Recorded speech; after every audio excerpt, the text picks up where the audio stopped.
Boa noite a todos, a todas. Obrigada pela presença na nossa terceira aula síncrona, né, da disciplina de Diversidade e Educação Matemática.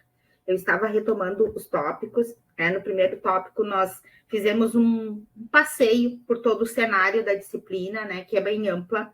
Ela não trata apenas de questões de diferença de pessoas com deficiência, de inclusão de pessoas com deficiência, mas também da diversidade e da neurodiversidade como um todo.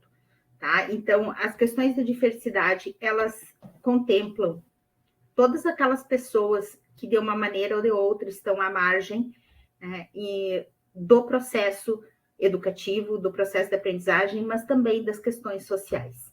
Ela é uma disciplina que costura saberes pedagógicos com políticos e legais e sociais.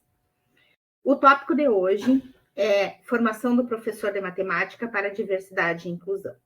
Então, eu vou fazer um convite a vocês. Estão visualizando o slide? Tudo certo? Está em tamanho bom? Gostariam que aumentasse? Bom, vamos começando. Qualquer coisa vocês falam, tá? Então, ao adentrarmos na pauta educacional, nós precisamos considerar alguns elementos que vão fazer esse atravessamento da diversidade e educação inclusiva com a educação matemática e com o ensino de matemática. Tá? Então, nós já sabemos, né, na aula anterior nós discutimos que a educação especial ela é uma modalidade e que a educação inclusiva ela se envolve com a escolarização de todas as pessoas. Então, a educação especial ela fica mais no formato de modalidade de ensino, e a educação inclusiva ela traz os elementos políticos, sociais, socioeconômicos, né, de identidade cultural de todas as pessoas.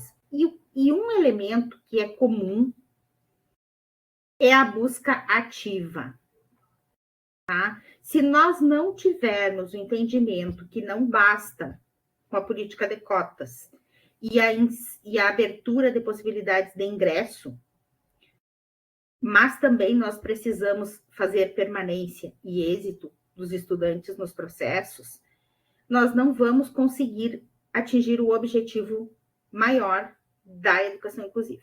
Então, a busca ativa, ela se faz constante. A pandemia nos ensinou isso, né, nos mostrou que nós tivemos, sim, que chamar alunos, flexibilizar, da mesma maneira que hoje, né, nesse curso de pós-graduação, nós entendemos que uma semana, muitas vezes, não contempla, ela é o possível para a estrutura do curso, mas ela não contempla a rotina de um estudante trabalhador, e com todas as demandas que a gente tem, principalmente com as diferenças regionais, né? Nesse Brasilzão, nós temos alunos no interior do Amazonas, em outros estados, enfim, e que o nosso objetivo maior é que se torne acessível.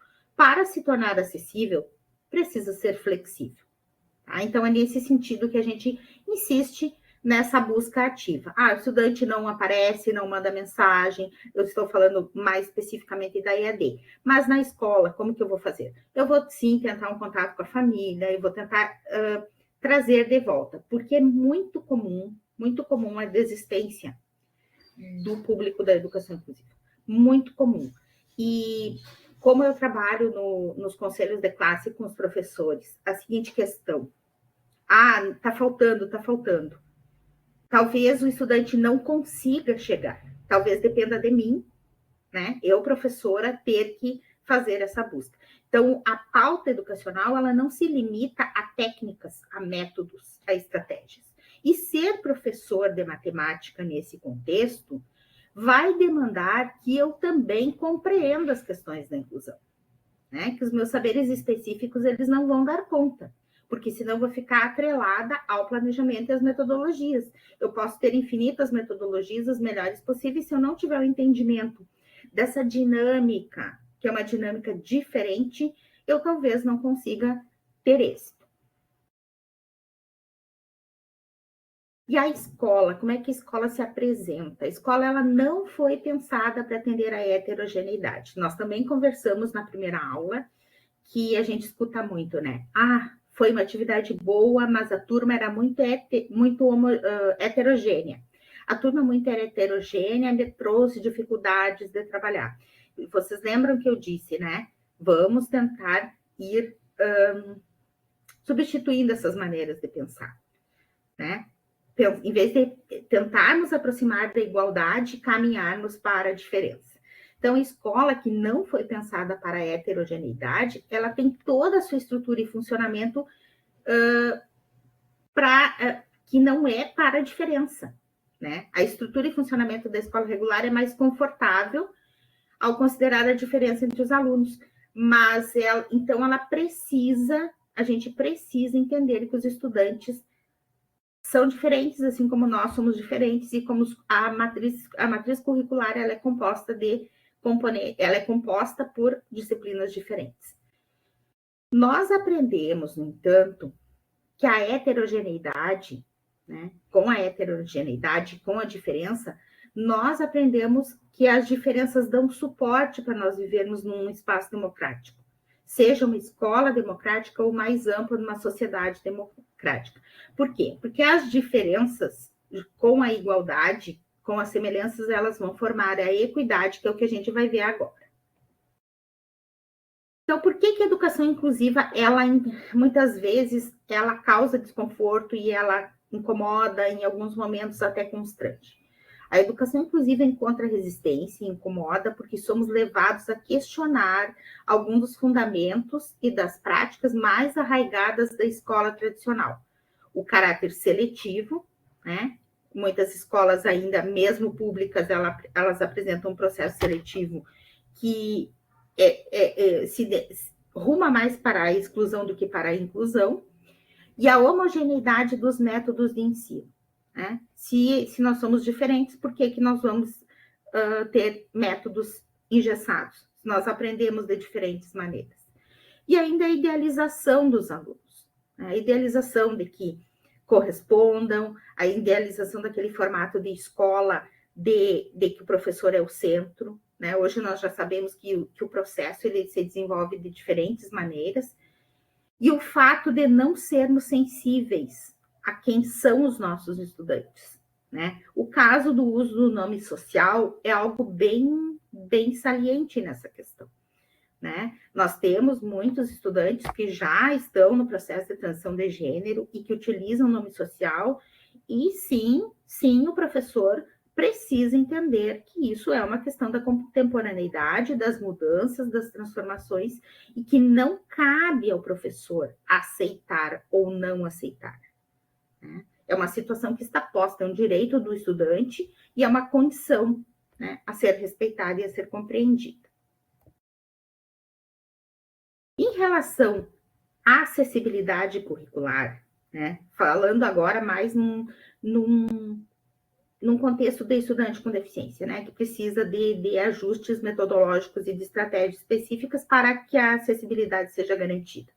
O professor apresenta o recurso, mas quem define, quem escolhe qual recurso que vai utilizar é o estudante. Né? Então, não sou eu quem decido. Eu posso ofertar para estudante cego, com baixa visão, eu vou apresentar todas aquelas possibilidades técnicas e tecnológicas e metodológicas que eu tiver. Mas quem vai me dar o retorno e a definição de qual estratégia, de qual recurso vai ser trabalhado é o estudante a partir dele, da sua percepção. Em questões avaliativas, da avaliação, né? Na formação do professor, uma das coisas mais desafiadoras são os processos avaliativos. Eu pensar como eu fui avaliada, como era a avaliação no meu processo formativo e de como eu vou fazer. Então, ali a gente tem aquela imagem clássica, eu sei que a maioria já conhece, né? Mas que não cabe mais, de que para ser justa, a avaliação é a mesma para todos, né? Isso que ele está dizendo. Então, para fazer uma avaliação de uma maneira justa, todos devem subir na árvore. E aí a gente olha o perfil, a condição de cada um, como que aquele peixinho vai desempenhar a tarefa, né? O elefante, cada qual com as suas características. Então, uma avaliação que seja realmente para avaliar e não para excluir. Eu vou buscar o que o meu estudante sabe e não o que ele não sabe. Porque o que ele não sabe não precisa de avaliação, né?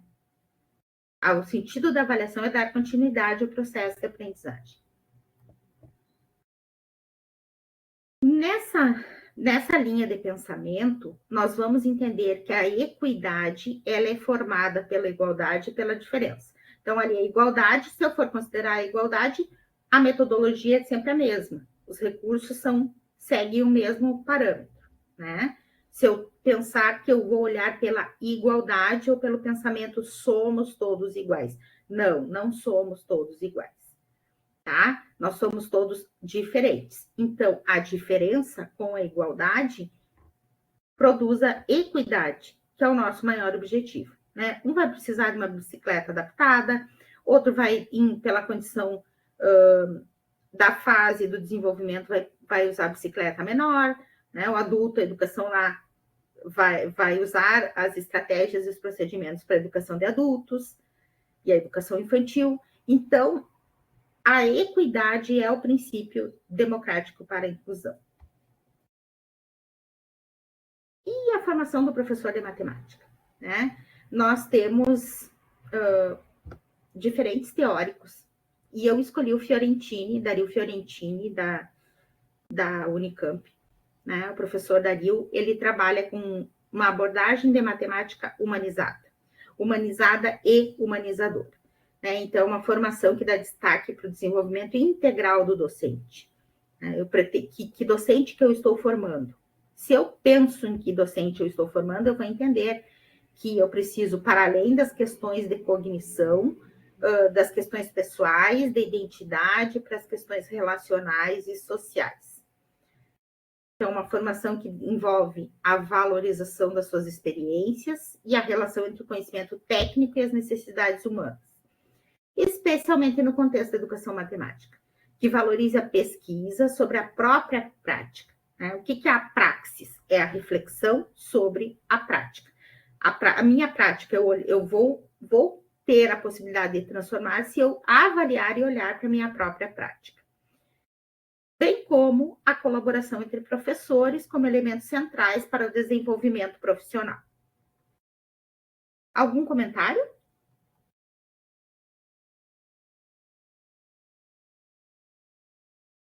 Seguimos. E o professor Fiorentini, ele também diz que o formador de professores, não basta o formador de professores ter o domínio do conhecimento específico, né? O que nós entendemos como notório saber. Por exemplo, o engenheiro tem conhecimento de física e de matemática. O engenheiro pode ser professor se ele tiver formação pedagógica, porque não basta os saberes específicos, né, da técnica para que ele se torne professor, porque os saberes pedagógicos, eles junto com os saberes técnicos, ele forma aquilo que a gente entende como a pessoa que vai ensinar. Ele necessita também dominar conhecimentos pedagógicos e outros relativos ao campo das relações humanas e sociais, porque nós vamos estar lidando com gente, né? E lidar com gente envolve determinadas envolve habilidades, que o professor desenvolva habilidades também para trabalhar os aspectos que não são relacionados ao conteúdo. É preciso que os professores estejam interessados em participar efetivamente. Tu não consegue fazer formação se não tiver o desejo e a vontade, né? A gente tem esse exemplo nos cursos, nas palestras. Já te passo a palavra, Maria. Nos cursos, nas palestras, e que são para cumprir protocolo, né? Protocolo formativo. Mas que a gente precisa do movimento do desejo de estar.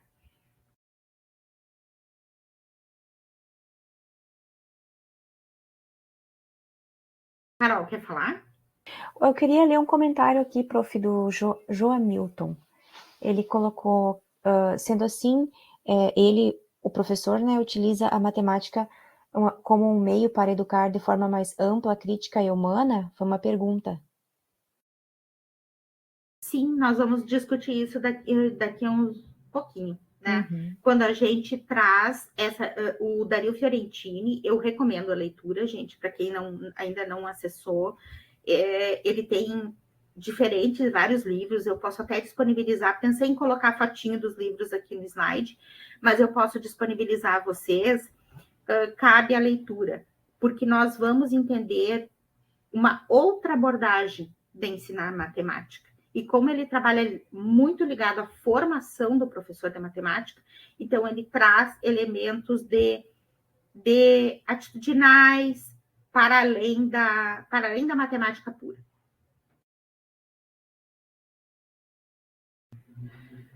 É preciso que os professores estejam interessados em participar efetivamente, de modo a constituir comunidades realmente colaborativas de aprendizagem docente, em que os professores e formadores negociam o que os professores podem estudar e investigar em contrapartida que cada um deve dar.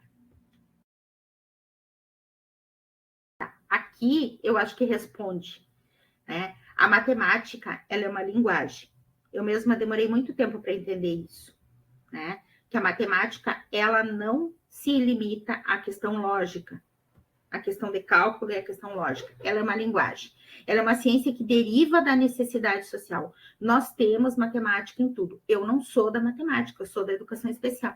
E a partir das minhas pesquisas no campo da matemática, eu fui entender o quanto a vida, o cotidiano, o dia a dia, as nossas relações precisam da matemática. Então, ela deriva da necessidade social humana e tecnológica. Social, humana e tecnológica. É uma linguagem universal pelos seus conceitos, né? E aí o pessoal que é da matemática, eu gostaria que comentasse, porque ajuda, né, na discussão. Ela também é ferramenta para outros campos de estudo. É necessária para todos na vida, né? E é uma disciplina que tu consegue exemplificar com situações. Então, isso torna uma possibilidade de trabalhar outras tantas, né? O português, a arte, as ciências, outros campos do saber através da matemática. Alguém gostaria de comentar?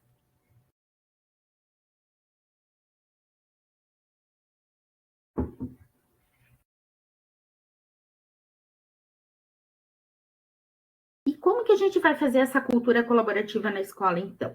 Aqui eu preciso discutir com vocês algumas questões. Cooperação é diferente de colaboração, tá? O que a cooperação envolve? Cooperação, eu vou ajudar, no sentido de ajudar. A colaboração, ela é relacional. Então, um trabalho colaborativo na escola, que contemple, né, o coletivo escolar, ele sempre vai envolver 2 ou mais sujeitos, né? E o benefício é para todos, tá? Então, o princípio da equidade que a gente falava anteriormente, ele vem para dentro desse trabalho colaborativo, né? Para o desenvolvimento profissional de todos os envolvidos. Então, eu ensino e aprendo, eu aprendo ao ensinar. Um dos exemplos que a gente tem são as investigações, né? As pesquisas. Quando eu vou desenvolver uma pesquisa num grupo de professores, ou os estudantes estão desenvolvendo uma pesquisa e que eu trabalho com outros professores, né? Mas aí vamos tentar imaginar diferente de equipe, tá? Vamos pensar mais como um coletivo e não como uma equipe onde cada um fizesse a sua tarefa. Não, o trabalho colaborativo, ele envolve que desde a tomada de decisões, a escolha dos conteúdos a serem trabalhados, as escolhas das metodologias, elas são discutidas dialogicamente no grupo, tá? Visando o alcance do seguinte objetivo comum. Tá? Através de Pinto e Leite, que são 2 autoras que estão nas referências e elas cunharam essa expressão trabalho colaborativo, a formação integral dos estudantes, o objetivo, né? Formação integral dos estudantes em que a aprendizagem e ampliação do êxito são as metas. O conceito pressupõe apoio mútuo, interação produtora de conhecimentos e de saberes, concretização de ações conjuntas entre os atores escolares. Tá? Todos são importantes, todos têm a mesma importância dentro do coletivo.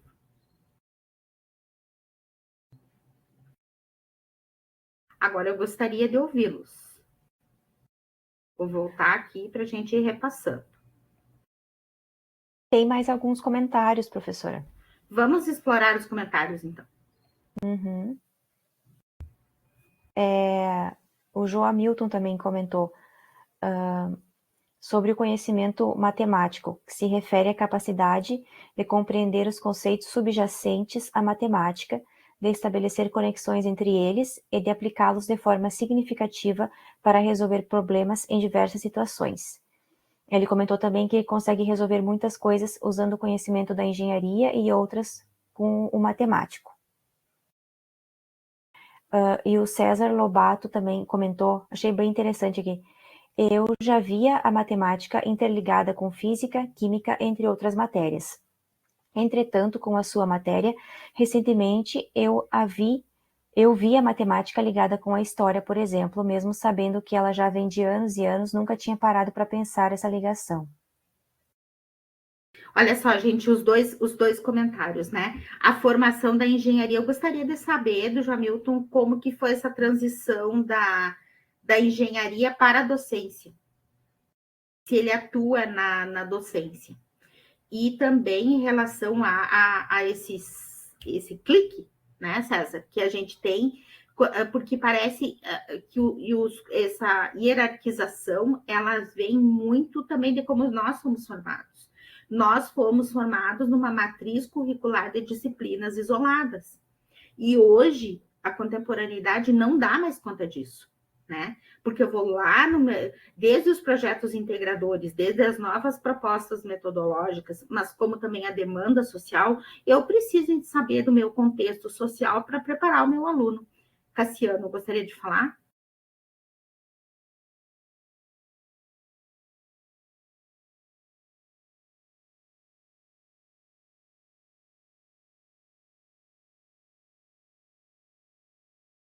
Microfone.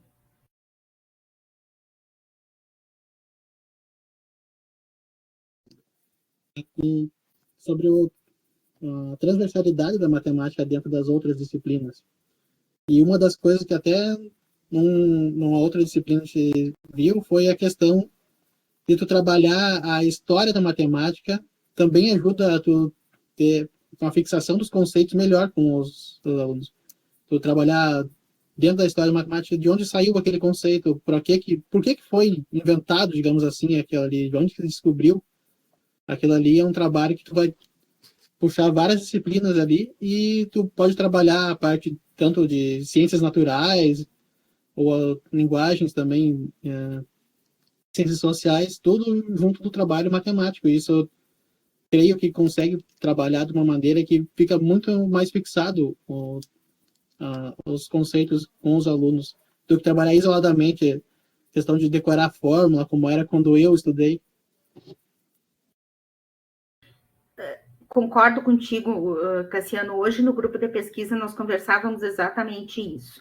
E eu vou compartilhar, por não ser da matemática, né? Por não ser da formação inicial e formar futuros professores de matemática, eu me sinto à vontade para dizer que é bem desafiador tu ir desbravando, né? Porque parece que no início, que as disciplinas, até no contexto da sala de aula da licenciatura, o dia que tem prova de cálculo, ou o dia que tem prova de funções, aí as disciplinas pedagógicas, elas vão sempre atravessando.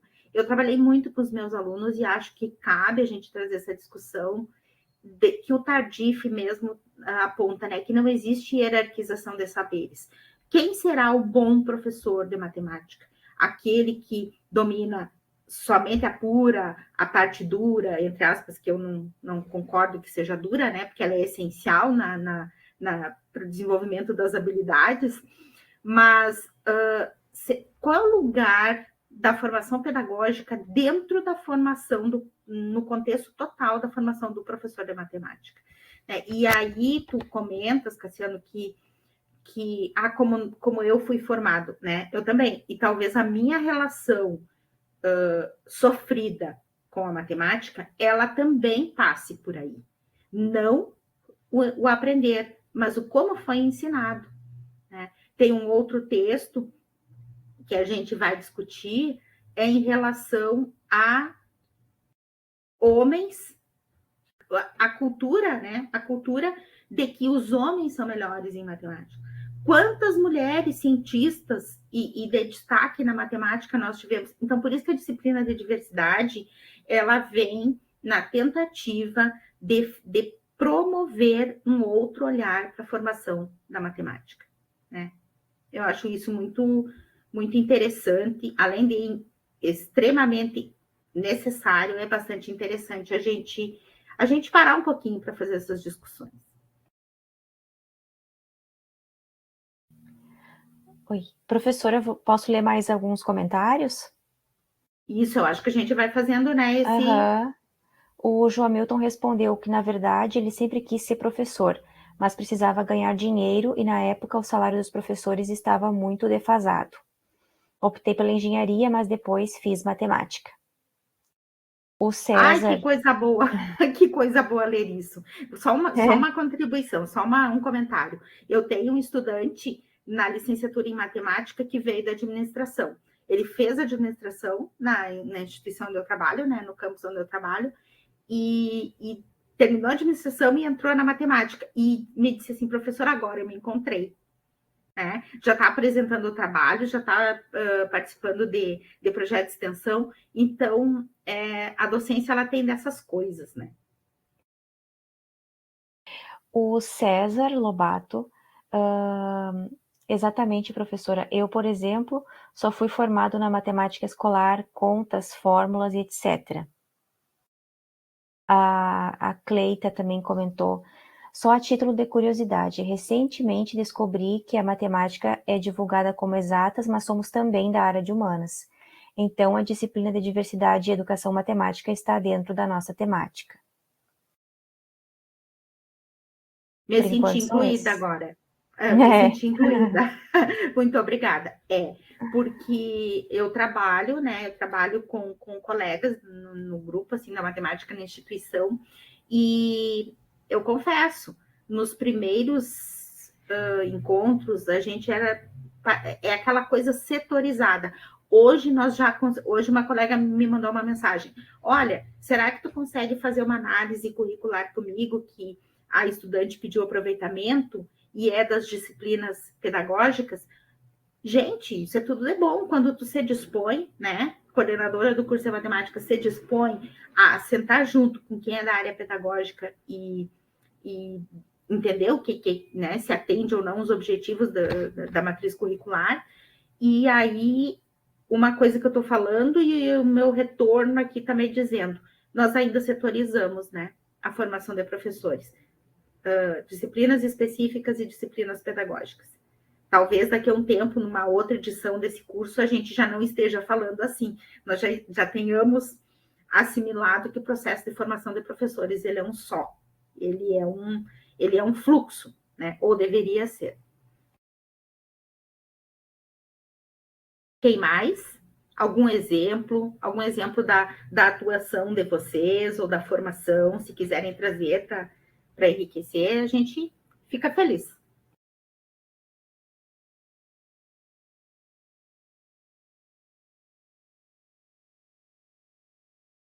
Vocês vão ter, uma coisa que eu não falei antes, vocês vão ter no material também uma gravação, um vídeo, né, gravado pela Carol, do texto. Aquele texto, ele é bem incisivo no trabalho colaborativo, né? Por que nós tentamos aproveitar esse tópico da disciplina? Porque a gente poderia discutir elementos essenciais para o professor de matemática, metodologias, mas vocês vão ter outros componentes que vão discutir isso. Então, o que eu trago no trabalho colaborativo? Para que seja uma semente lançada lá dentro da escola, né? E quando nós pensarmos em trabalho colaborativo, que a gente possa pensar em 2, 3, talvez 4, né? pensando uma proposta. Nós fizemos um trabalho agora, no semestre passado, no último semestre, um projeto de extensão. Então, nós pegamos todas as disciplinas de prática de ensino de matemática e reunimos num projeto de extensão e trabalhamos em clube de matemática, com as crianças do entorno do campus, né, da comunidade onde o campus está inserido.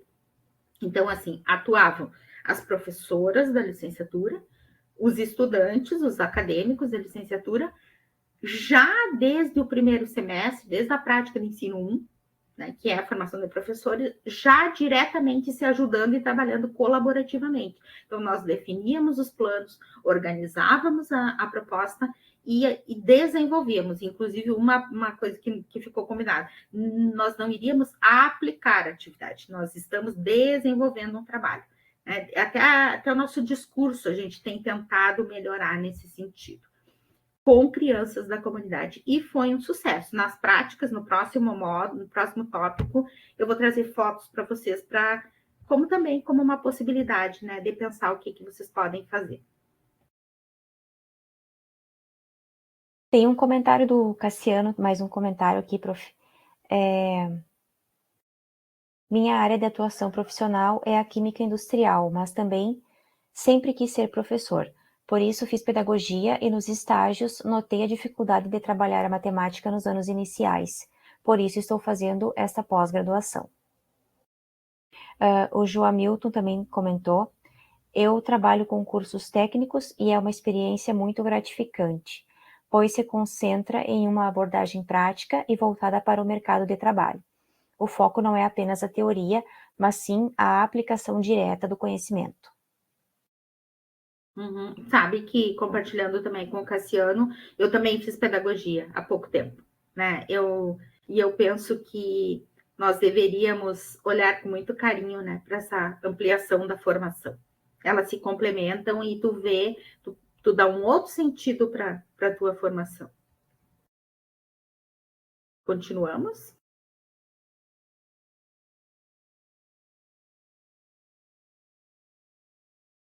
O César comentou: meu caso foi igual ao do Cassiano. Eu senti o lado da matemática bem vago na graduação. Uma coisa que nós comentamos também no primeiro encontro, eu fiz uma analogia, né? Uma analogia, e daí o discurso, se a gente fosse analisar as mensagens aqui do chat, a gente conseguiria organizar um artigo de narrativas, né? De tão interessante que é, e ele vem respondendo à nossa problematização inicial. Por exemplo, o matemático, o licenciado em matemática e o professor que ensina matemática, né? Eu, como docente dos anos iniciais, que fui no início da minha carreira, eu ensinei matemática, eu ensinei a base da multiplicação e da divisão no segundo ano, que naquela época era segunda série, era uma outra proposta. Gente, vocês não têm ideia do que eu penso hoje e de como eu reflito as questões, porque nós erramos no ensino desses conceitos. E o meu cuidado hoje, estando na licenciatura, é exatamente esse. Um exemplo muito simples, o vai 1. Né? O vai 1, quando a gente ensina lá era adição com transporte, subtração com retorno, era assim que a gente ensinava. Hoje nós trabalhamos com material dourado. Né? Eu vou trazer exemplificações do clube, né, que é o nosso próximo tópico, ele é bem prático. Bem prático. No clube, que a gente faz a operação com material dourado, com a criança. Então, o matemático, ele é essencial, né, na produção da ciência. A gente usa essa produção científica no nosso cotidiano, em todos os campos do saber, como nós já falamos, mas é importantíssimo que nós pensemos maneiras acessíveis, né, e que a gente contemple. Eu estou participando de uma formação também pela UFRJ do Mathematic Queer, né? Vou aproveitar um pouquinho para compartilhar com vocês que é toda a questão de gênero, o que a matemática tem a ver com isso. Então, vocês conseguem imaginar há 10 anos atrás, há 15 anos atrás, nós estarmos associando ou parando uma noite de sexta-feira para uma aula síncrona, discutir temáticas, né, que saiam, que destoem do campo exato, né? Talvez a gente não estivesse. E isso é o caráter vivo e processual desse fluxo da aprendizagem de ensinar que a gente vem tentando propor.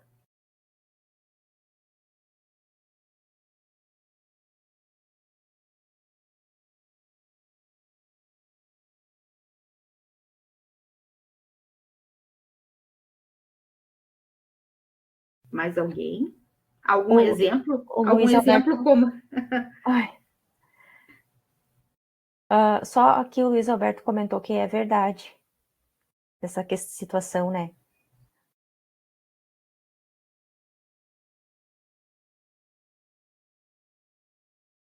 Pode falar, Luiz Alberto.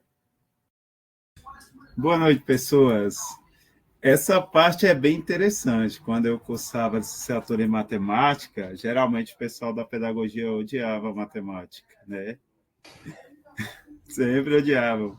Então, era um combate, né? Era um combate. Então, fica muitas das vezes que o pedagogo, às vezes que ele vai sem o conhecimento, de gostar de matemática, não sem o conhecimento, mas tem aquela trava que sempre teve de matemática, ele acaba pulando esse processo, né, para as crianças, e acaba que fica aquela coisa meia... Só passou porque tinha que passar. Mas é bem interessante essa parte que você falou, que a matemática é como uma linguagem. Realmente, né? Porque, por exemplo, se pegamos um probleminha, teremos que transformar a linguagem portuguesa em linguagem matemática, né? Por exemplo, Ana comeu 5 maçãs, tinha 10 maçãs, comeu 5, quantas ela fica? Né? Aí tu tem que transformar aquilo lá em linguagem matemática. Quais são os símbolos? Qual o pensamento que eu tenho que ter? E com o passar do tempo que vai avançando, as questões vão ficando mais difíceis, a interpretação mais crítica, mais elaborada, uma coisa que às vezes até a gente que é da matemática, para poder resolver um exercício leva dias, viu? Pensando, quebrando a cabeça, pesquisando. E nem aí como Cassiano, acho que é química, quem fez química aí, que, gente, tem coisa lá que eu estudei um pouquinho de física, tem química também, que, meu Deus. Eu pensando assim, como é que esse cara naquele tempo tinha tempo para pensar isso tudo? Nós aprendemos descontextualizado, né? Isso. Hoje, se nós olharmos para uma prova de Enem, eu não sei se eu teria, né? Provavelmente não tivesse competência de desenvolver uma prova com tanto... Porque sim, porque é isso, é imersão, é contextualização, a gente não vive desconectado. E a gente olhando, né, cada um olhando muito sinceramente para a sua formação, nós sabemos das fragilidades que a gente tem. Eu dando aula para o sexto ano, né? Aí, de vez em quando eu estou estudando com ele polígonos, né? Aí cálculo dos ângulos internos, as somas. Aí eles não vão aprender isso no sexto, acho só no finalzinho do sétimo. Aí eu, não, vou ensinar um pouquinho para vocês. E quando você passa a inserir álgebra, né? Colocar a letra no lugar de número, aí eles começam a ficar doidos, né? Aí sempre me perguntam, rapaz, para que colocam letra no lugar de número? Esse negócio aí, eu, gente, vamos recapitular a história. A matemática começou com números? Não, nós estudamos numeração indo-romanas, maia, egípcia, aí vimos para o indo-arábico, aí tu tá vendo? Depois que apareceram os números, então era mais difícil que hoje, então agradeço. E usar desses elementos para tornar as aulas mais interessantes, né? Tem muito autor que fala que falta muito a história da matemática nas aulas, né? Que é muito aquela coisa de número e você não tem a história, até chegou ali, então o aluno fica meio que voando, né? E pegando o gancho da aula anterior, que foi a questão da... explicar um pouco de etnomatemática, essa visão também, né? É muito... como é que eu vou dizer... muito quadro e pouco concreto, né? Relacionar a vida cotidiana com números, com essas coisas. Então, para eles fica tipo imaginar. Eu falo assim, por exemplo, tá explicando uma reta, né? Quando é que uma reta só. Imagina uma reta daqui no infinito, para a criança imaginar. Aí fica bem complicado, porque não temos mais o Bob, né? Olha só, agora tu trouxe um exemplo e eu lembrei diretamente de uma estudante autista que eu tenho, tá? Em atendimento educacional especializado. O que ela diz assim, professora, eu não imagino, né? Eu não consigo imaginar. Então tem que ser tudo muito concreto, muito materializado, muito visual. Aí o que ela pediu? Que sentássemos com a professora de física para a gente adaptar, não seria adaptar a melhor palavra, mas para nós pensarmos uma outra possibilidade de, em vez de criar essa situação hipotética, imaginada, tornar uma questão visual para ela poder desenvolver a questão da física. Porque não é que ela não saiba física, é uma condição, é uma necessidade específica, né? Uma condição em que ela aprende, mas ela aprende visualmente, de uma maneira mais materializada, né? Então, eu acho que a disciplina, ela contribui, né? Contribui também, né? Claro que nós nunca vamos ter roteiros prontos, soluções prontas, mas a partir da discussão, lá, quando eu for para o meu planejamento, eu vou acender o alerta e eu vou estar mais atento, mais sensível a essas questões. Porque o objetivo é esse, né, pessoal? É sensibilizar, é trazer uma discussão que às vezes ela poderia não acontecer num curso de formação.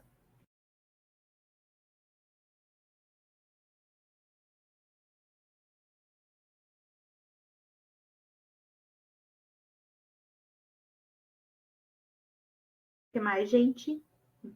O João Milton comentou. Posso ler, prof? Sim, desculpa, eu te interrompi. É só para ver que o link não está abrindo no celular. É do César, mas o pessoal já tem uns que estão respondendo. A maioria. Tá bem, tá bem. Então, mas está anotada a tua frequência. Isso. O João Milton comentou, essa substituição permite generalizar cálculos e expressar fórmulas de maneira universal.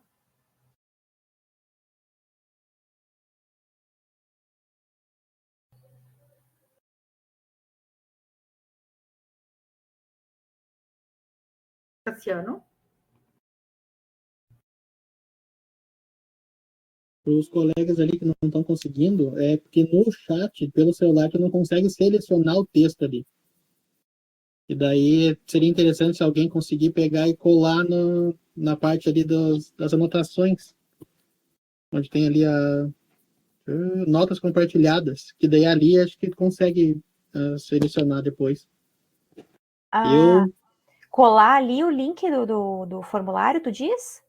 Isso, porque eu consegui aqui, eu estou vendo no tablet, daí, com o celular eu usei o Google Lens para ler, selecionar o texto e fazer a resposta ali no celular. Mas direto aqui onde tem o chat da conversa. Entendi. Eu coloquei aqui, então, nas notas compartilhadas. Aí vocês nos avisem, tá? Isso. Porque também nós estamos aprendendo a trabalhar na plataforma, né? A primeira atividade, assim, a gente vem do Moodle, do Google Meet, né? Do Google Meet. Então, tudo é aprendizado. No primeiro dia a gente deu umas derrapadinhas, aí fomos melhorando, né? Então, vão nos ajudando que a gente descobre outras alternativas, outras ferramentas aqui. E em relação ao que vocês falavam, eu coloquei aqui, né? Retomei. Nós precisamos querer, né? Se a gente não quiser, a formação, a aprendizagem docente, a construção de novas políticas, ela nasce da demanda e da demanda do desejo também, né? Demanda de desejo, de entender a importância e o lugar que a gente tem na formação.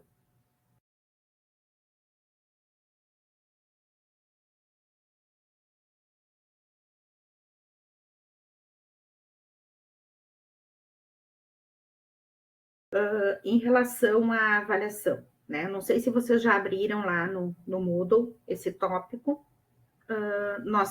nós colocamos as atividades do material, em seguidinha, né, até domingo, né, Carol? Vai o vídeo de apoio do texto base, mas a avaliação, a gente queria esperar um pouquinho para sentir como é que vocês iriam se apropriar, né? Porque no primeiro parece que foi demais, né? Foi muita coisa, foi muito intenso em pouco tempo. Então, nessa avaliação, a proposta é que seja um questionário, tá? Um questionário teórico. Como ela tem um valor um pouquinho maior, eu gostaria de sentir como é que vocês iam estar na aula de hoje, também em relação que a gente... Mandem mensagem, aproveitem aquele espaço do chat de dúvidas também, para a gente trabalhar o assunto, e daí nós vamos lançar a avaliação no domingo, tá bem?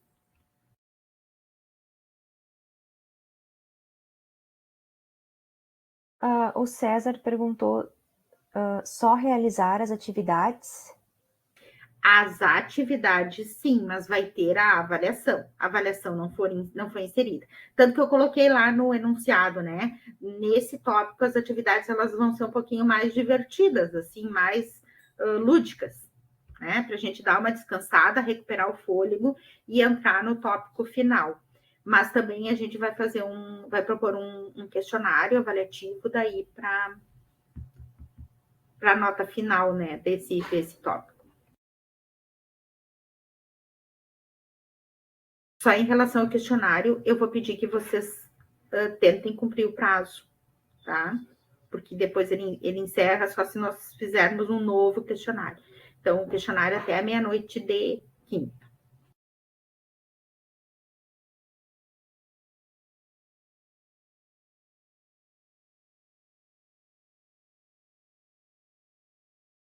Mais alguma coisa, pessoal? Sugestão para o próximo tópico, que isso eu acho que nós não conversamos ainda, né? Próximo tópico é de práticas educativas na matemática relacionada à diversidade e inclusão. Expectativas de vocês. Podem mandar pelo chat ou lá pelo Moodle, né? Isso é bem importante.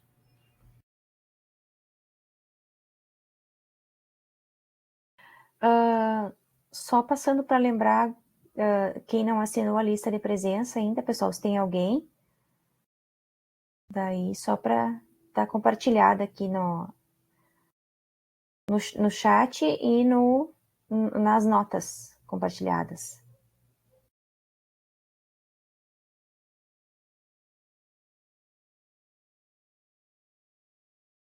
Professor, você pode repetir ali qual que vai ser o tema do próximo tópico para a gente dar sugestões? O próximo tópico, práticas educativas em matemática relacionando diversidade e inclusão.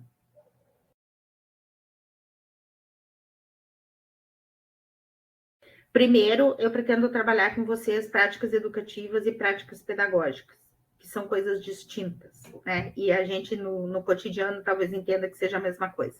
Né? Eu vou começar com um pouquinho de conceituação e depois possibilidades de matemática e inclusão. Matemática, diversidade e inclusão. Mas as sugestões são muito importantes, tá? Então, na medida do possível que puderem contribuir, eu agradeço. Da mesma forma, em relação ao conteúdo, tá, gente? Fiquem bem à vontade. No primeiro tópico, eu coloquei 2 textos, aí o pessoal achou demais, né? Muita leitura. Eu achei que esse ficou bem sutil, poderia até ser mais robusto, né? Então, a gente vai aprendendo a dosar também conforme o que vocês vão nos trazendo. Fiquem bem à vontade para dizer, professora, poderia oferecer mais material em relação à formação de professores? Tudo bem, a gente coloca lá, nós temos toda essa semana para trabalhar nisso.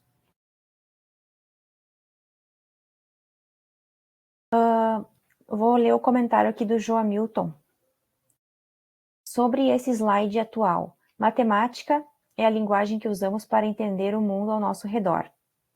É a arte de resolver problemas e de encontrar padrões, usando números e formas para descrever e prever as coisas. Basicamente, é uma ferramenta para organizar o pensamento e fazer sentido do universo. Vou te dar um retorno. eu venho de humanas, né? Educação especial e humanas. A partir do meu doutorado em ensino de ciências e matemática, minha rotina melhorou. A minha vida melhorou, né? A organização de rotinas, a organização de agenda, a organização financeira.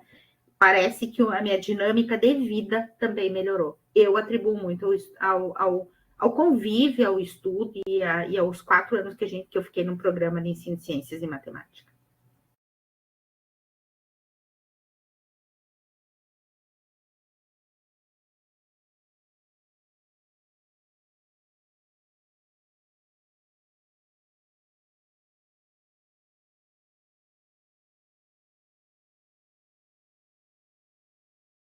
Mais alguma coisa, pessoal?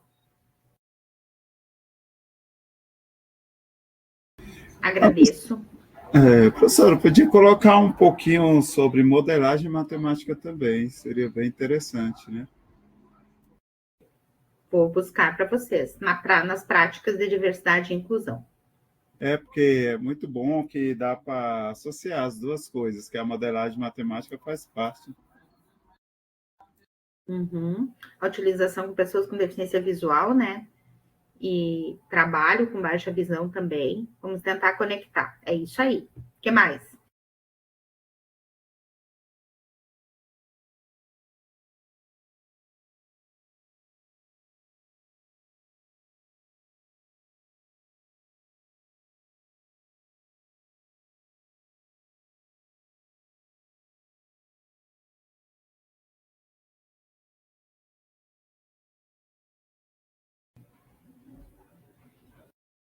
Isso? Encerramos, então?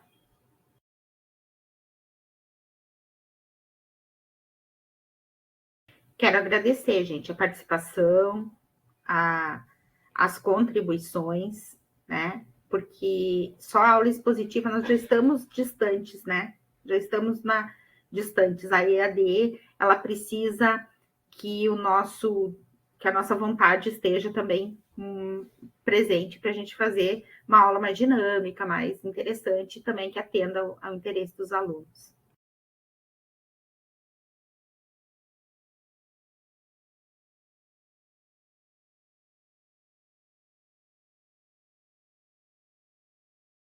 Exato. Li ali o